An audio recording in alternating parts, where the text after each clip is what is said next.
thian sin a khu bil in thất chăm nak he BC kri fa bu a min bek in rian duan du ding a ra ran lal chung oi ni tho cha a hal bia sing here run lak tu fa no an kami ba mui pa ni a kami fa pa sia din ya va nuk chu ni hin chu e ba thian mai ni mi pi mai a lung lom de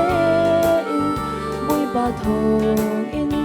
ordination a hu cha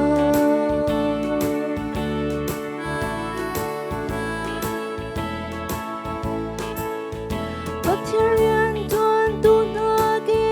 ni chu avado shin shan go mu mit in bu kho lo mi lam nak lak song he ni hi na chun revin din yan van upin au asi chang e patya khwa khan hi kan cha a tha tuk e Sing here run lak tu fa no an kami ba moi pa ni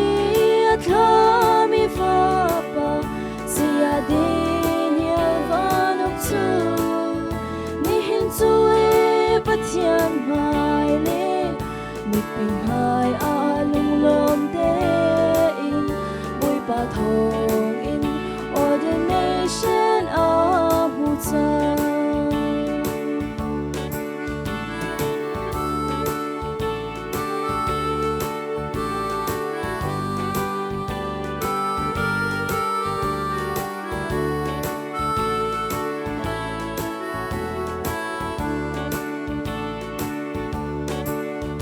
mo boy bao na fa pa hi na ku chuan in the chua ra pe lo kri fa bu le ni phun kim na cha tiang i na tharau in rak thom chin lo zum o tak sa tha si ding le pathian bia thi keng tu tha rak si der go Sing here run lak tu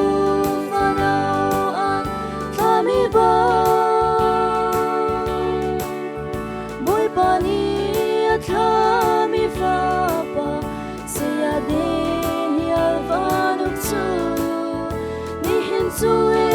pa thian mai le mi pi mai a lung lom de in oi pa thong in ordination a hu cha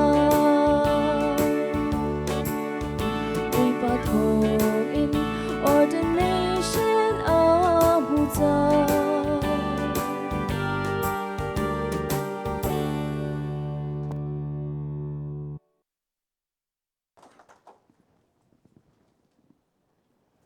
Tha to khing san par to din yan van ok le karami kan di lak cha boy panin tha cho na kam pek pek kho se